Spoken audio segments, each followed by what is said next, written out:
은퇴하면 시골에 전원주택 하나 짓고 살아야지. 많은 분들이 이런 꿈을 꾸십니다. 아침마다 마당에 나가 상추를 따고, 고양이가 마당을 뛰어다니고, 맑은 공기를 마시며 여유롭게 차를 한 잔 마시는 삶. 그 모습만 떠올려도 마음이 편안해지지요. 그래, 저게 진짜 노년의 낭만이지. 이렇게 생각합니다. 그런데 말입니다. 정작 살아보신 분들은 한결같이 이렇게 말씀하십니다. 생각했던 삶과는 달랐다. 처음엔 좋았는데 금세 후회가 시작됐다. 왜일까요? 왜 그토록 원하던 집을 스스로 포기하고 다시 도시로 돌아오게 되는 걸까요? 오늘은 그 이유를 깊이 들여다보려 합니다. 혹시 지금 마당 있는 집으로 내려가 살까 고민 중이신가요? 그렇다면 이 이야기를 끝까지 들어보셔야 합니다. 지금 몰랐다간 노후에 분명 후회할 수도 있기 때문입니다. 저는 오늘 전원주택에서 다시 도시로 돌아오는 사람들의 솔직한 경험을 전해드리고, 노년에 진짜 편안하게 살 수 있는 집은 무엇인지 말씀드리려 합니다. 혹시 이 주제가 마음에 드신다면 이야기 이어가기 전에 잠시만 시간을 내어 백세지혜 구독과 좋아요 눌러주시겠습니까? 여러분의 작은 응원이 더 깊고 따뜻한 이야기를 전할 수 있는 큰 힘이 됩니다. 처음엔 정말 좋습니다. 아침마다 새소리가 들리고 텃밭에서 채소를 따 먹으며 맑은 공기를 마시며 마음이 맑아지는 기분. 하지만 그 평화는 길게 가지 않습니다. 몇 달이 지나면 현실이 드러납니다. 전원주택에 살면 가장 먼저 마주하는 게 있습니다. 끝없는 관리. 집이 크고 마당이 넓을수록 일거리는 기하급수적으로 늘어납니다. 봄이 되면 풀과의 전쟁이 시작됩니다. 햇살만 쨍하면 잡초가 무릎까지 자라납니다. 하루만 밀어도 마당은 순식간에 숲이 됩니다. 씨앗은 보이지도 않게 날아와 뿌리 내립니다. 오늘 뽑아도 내일 또 납니다. 여름은 더 고단합니다. 벌레, 모기, 개미, 진드기, 날파리, 방충망을 붙여도, 약을 뿌려도 들어올 놈은 반드시 들어옵니다. 밤엔 모기와 씨름하고 아침엔 거미줄부터 걷어냅니다. 작은 개미줄 하나가 부엌까지 이어지기도 합니다. 가을은 낙엽이 문제입니다. 바람 불면 지붕 위까지 수북하게 쌓입니다. 치우지 않으면 배수관이 막히고 곰팡이가 피어오릅니다. 마당 배수로 우수관, 홈통을 주기적으로 열어 확인해야 합니다. 겨울은 한층 더 거칩니다. 눈이 오면 삽을 들고 나가야 합니다. 진입로를 치우지 않으면 차를 댈 수도 없고, 계단이나 지붕 위 눈을 치우지 않으면 언제든 미끄러져 크게 다칠 수 있습니다. 언 손으로 삽질을 하다 보면 새벽부터 허리가 굳어옵니다. 그래서 전원주택은 집이 아닙니다. 매일 공사 현장 같은 곳. 장비도 필요합니다. 예초기, 전정가위, 송풍기, 긴 사다리, 방수 장화와 장갑, 모기 퇴치기, 살충제. 소모품과 연료값이 꾸준히 나갑니다. 예초줄, 기름, 날 교체. 방제 업체를 불러도 회당 비용이 만만치 않습니다. 집 자체도 손이 갑니다. 지붕 점검, 누수 체크, 외벽 코킹 보수, 마루 뒤틀림, 창틀 실리콘, 배수 트랩 청소. 정화조 관리 날짜를 놓치면 냄새가 올라옵니다. 보일러 배관에 공기 차면 직접 에어를 빼야 할 때도 있습니다. 나무는 더 어렵습니다. 가지치기는 고소 작업입니다. 전정톱을 들고 올라가면 한순간의 방심이 큰 사고로 이어집니다. 톱가루가 눈에 들어가고 팔은 저리고 다음 날 온몸이 뻐근합니다. 여름 한낮 예초 작업은 위험합니다. 30분 만에 탈진감이 몰려옵니다. 열사병, 탈수, 일사병, 모기에 수십 방 물려 알레르기 피부 반응이 올라오기도 합니다. 비염이 있는 분은 꽃가루가 극성인 날엔 작업을 못합니다. 나이가 들수록 이 작은 일들이 무거운 짐이 됩니다. 몸은 점점 따라주지 않는데 집은 끊임없이 손을 요구합니다. 주말을 쉼이 아니라 작업으로 보냅니다. 한 일이 또 쌓입니다. 끝이 없습니다. 그래서 많은 분들이 깨닫습니다. 내가 집을 관리하는 게 아니라 집이 나를 부려먹는구나. 처음엔 즐겁게 시작한 일들이 나중엔 의무와 고통으로 바뀝니다. 평온은 풍경이 아니라 노동의 결과였다는 것을 깨닫습니다. 결국 전원 생활은 꾸준히 움직일 체력, 시간을 떼어낼 의지, 지속 지출을 감당할 예산이 셋 다 있어야 유지됩니다. 이게 바로 많은 분들이 전원주택을 포기하게 되는 첫 번째 이유입니다. 도시에 살 때는 문제가 생겨도 별로 걱정이 없었습니다. 보일러가 고장 나면 관리실에 전화만 하면 됐습니다. 수도 배관이 막히면 설비 기사님이 몇 시간 안에 와 주셨습니다. 엘리베이터가 멈춰도 전기불이 나가도 관리사무소에서 바로 처리해 주었습니다.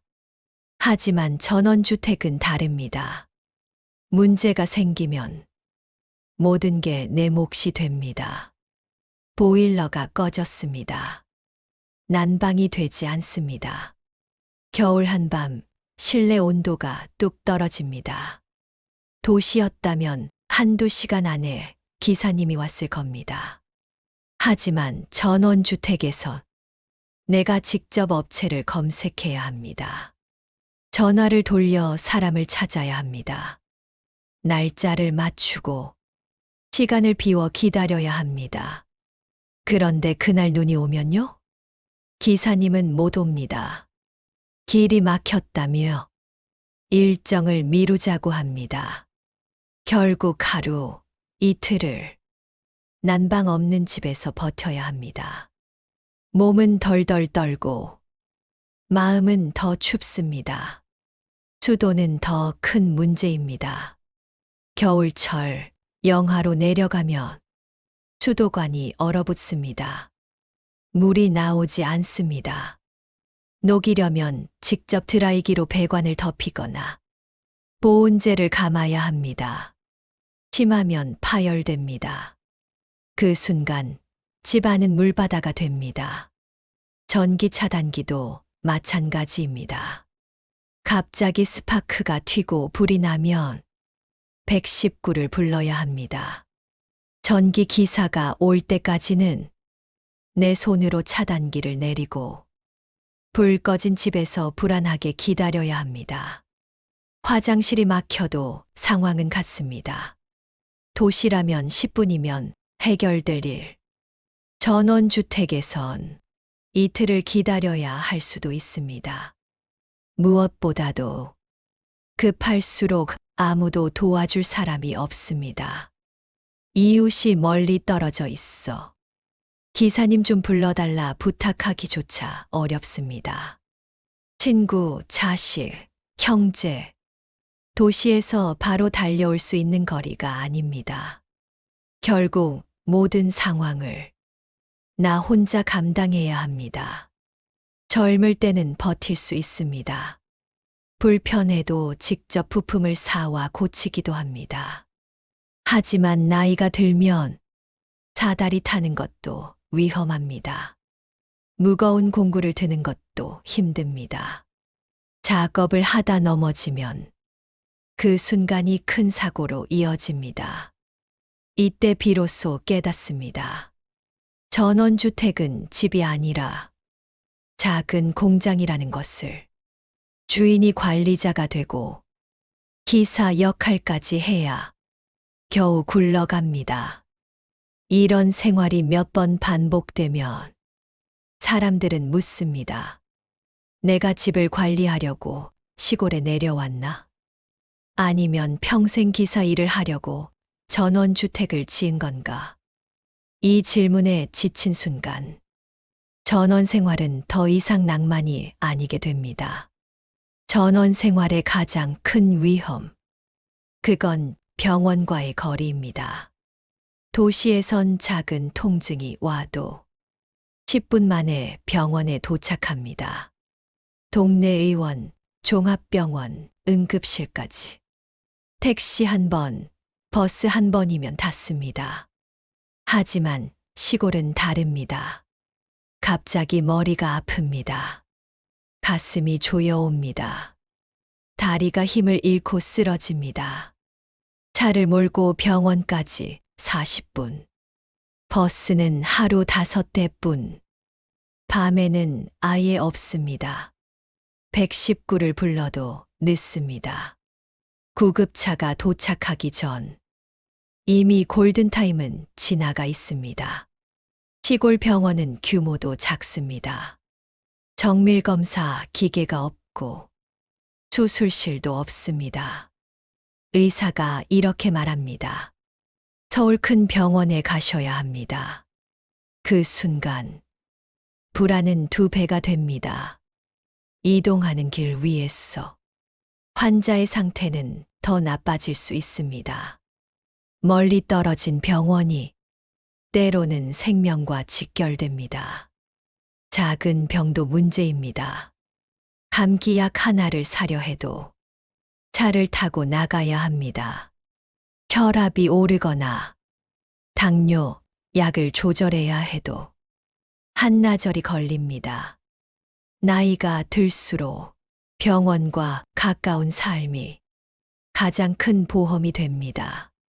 하지만 전원주택은 그 보험을 포기하는 삶입니다. 건강할 때는 잘 모릅니다. 나는 괜찮아. 아직 젊어. 이렇게 말합니다. 하지만 갑작스러운 순간은 나이를 가리지 않습니다. 심장도, 뇌도, 혈관도 예고 없이 찾아옵니다. 그제야 깨닫습니다. 맑은 공기보다 더 중요한 건 곁에 병원이 있는 삶이라는 걸. 전원주택을 상상할 때 많은 분들이 이렇게 말합니다. 도시의 소음에서 벗어나 조용히 살고 싶다. 맞습니다. 조용함은 처음엔 평화입니다. 새소리, 바람소리, 그 자체만으로 힐링이 됩니다.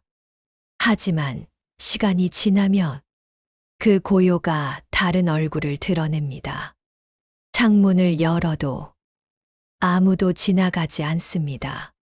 골목길에 발자국 소리 하나 없습니다.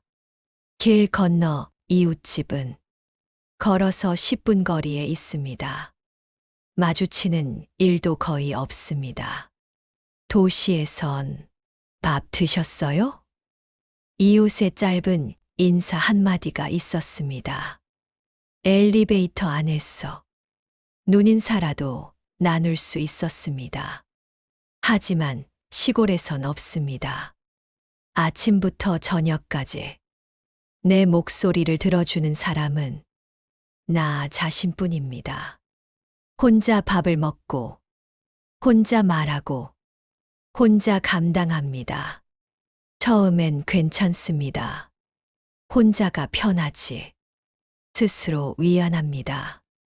하지만 고요가 너무 길어지면 평화는 어느 순간 공포로 바뀝니다. 밤이 되면 더 선명해집니다. 개 짖는 소리 하나, 창문 흔드는 바람 소리에도 심장이 덜컥 내려앉습니다. 혹시 누가 들어온 건 아닐까? 이 집에 나 혼자뿐이구나.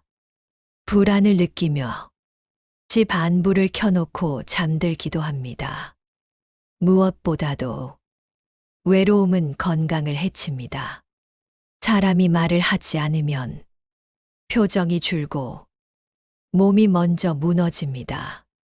우울감, 무기력, 치매. 이 모든 것은 외로움에서 시작됩니다. 그래서 전원 생활은 자연 속에 사는 게 아니라 자연 속에 갇히는 것이 됩니다. 혼자 지내는 시간은 필요합니다. 하지만 혼자뿐인 삶은 결국 사람을 갉아먹습니다. 이때 깨닫게 됩니다. 집이 넓어도 마당이 있어도 정작 곁에 사람이 없다면 그 집은 감옥과 다르지 않다는 것을.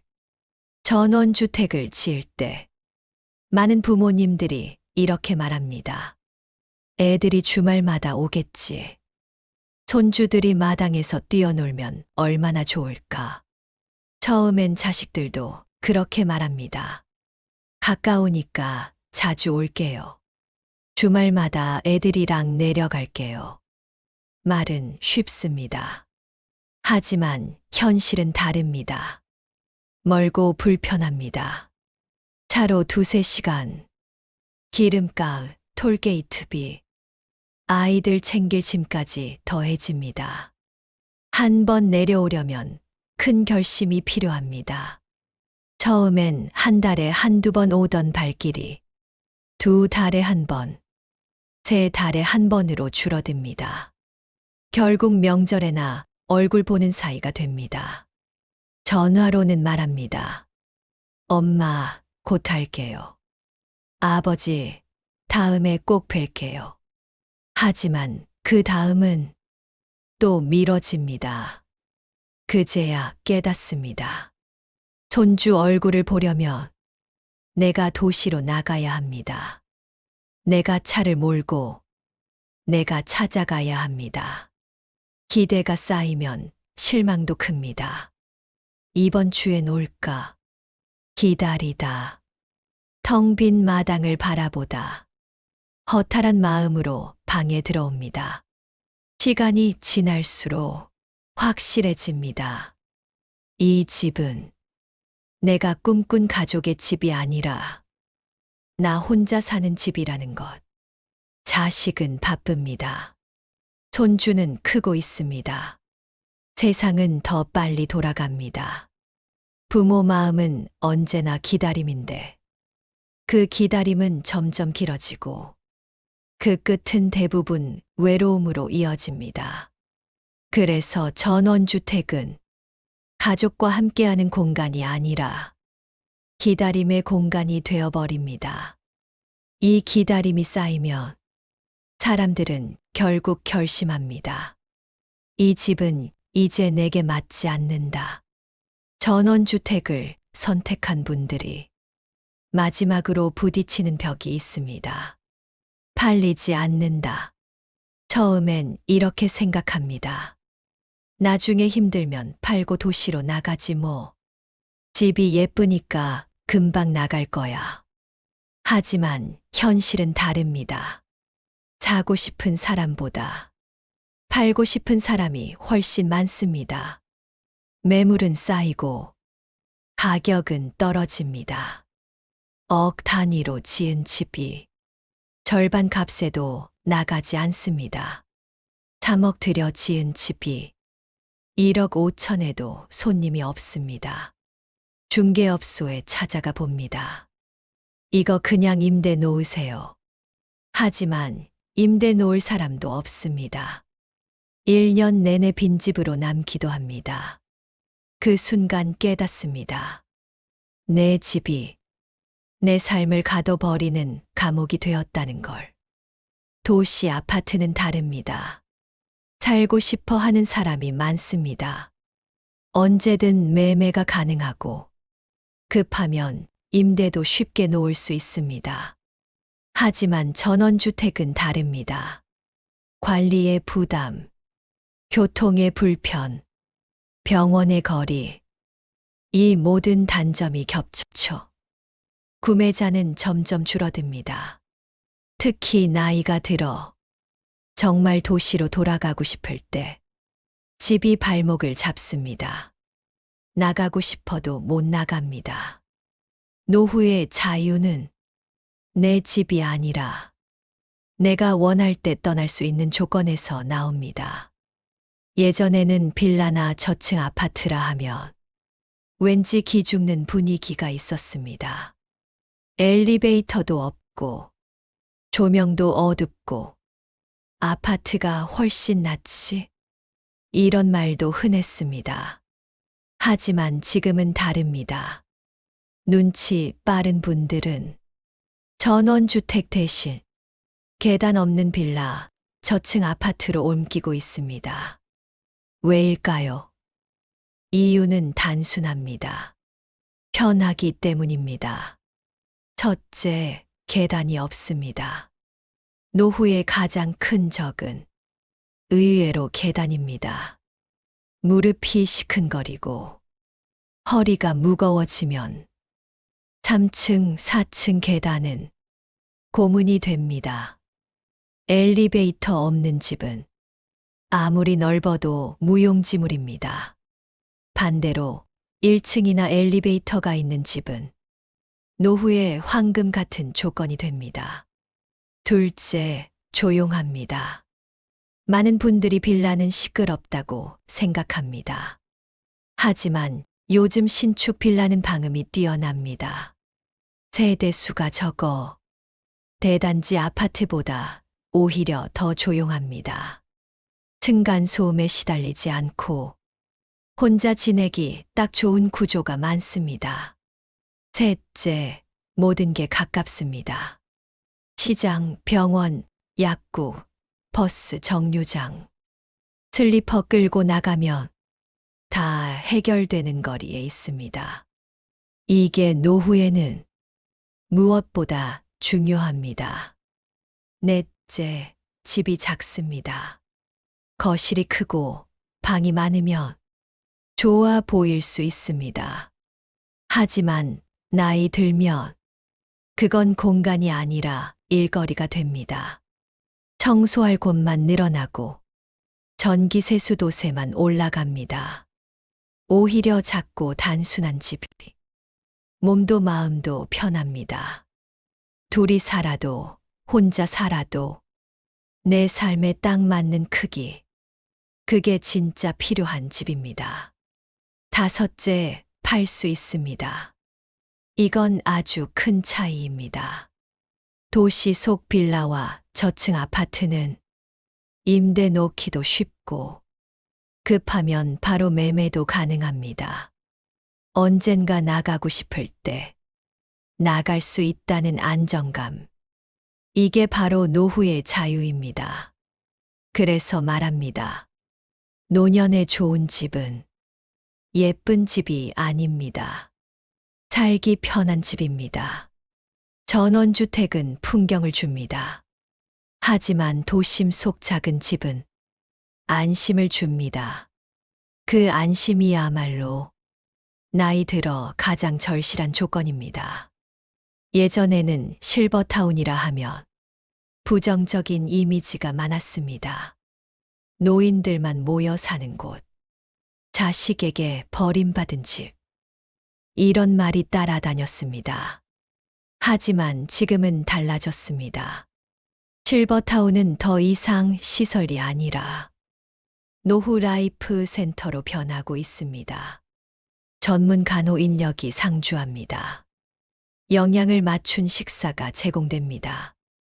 응급 상황에 대비한 24시간 의료 시스템도 갖춰져 있습니다. 문화 프로그램, 운동 교실, 영화 감상, 독서 모임, 취미 반까지 단순히 머무는 곳이 아니라 삶을 풍요롭게 하는 공간이 되었습니다. 무엇보다 큰 장점은 안심입니다.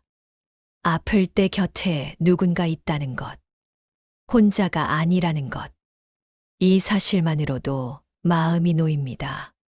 하지만 주의할 점도 있습니다. 첫째, 비용입니다. 민간형 실버타운은 입소금만 수천만 원, 월 200만 원에서 500만 원을 넘기도 합니다. 그래서 최근엔 공공형 실버타운 수요가 급증하고 있습니다. 월 40만 원에서 70만 원, 식사까지 포함된 경우도 있습니다. 둘째, 의료 시스템입니다.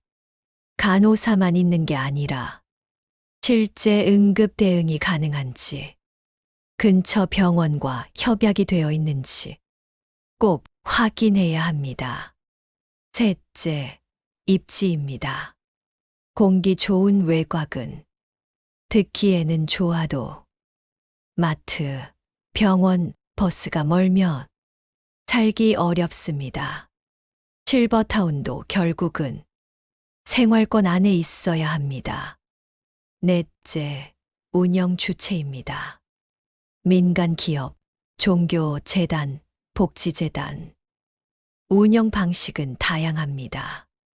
문제는 간혹 입소금을 받고 문을 닫는 사례도 있다는 것. 운영의 안정성을 반드시 확인해야 합니다. 그래서 요즘 부모님들은 이렇게 말합니다. 보기 좋은 실버타운이 아니라 살기 좋은 실버타운을 골라야 한다. 실버타운은 잘만 고르면 건강을 지켜주고 외로움을 덜어주며 노후의 품격을 높여주는 곳이 됩니다.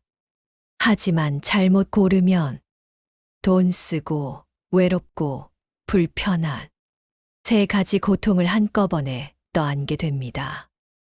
노후 주거의 선택은 예쁘고 그럴듯한 집이 아니라 내 삶을 끝까지 지켜줄 집이어야 합니다. 노후 주거를 고민할 때 많은 분들이 이 사실을 놓칩니다.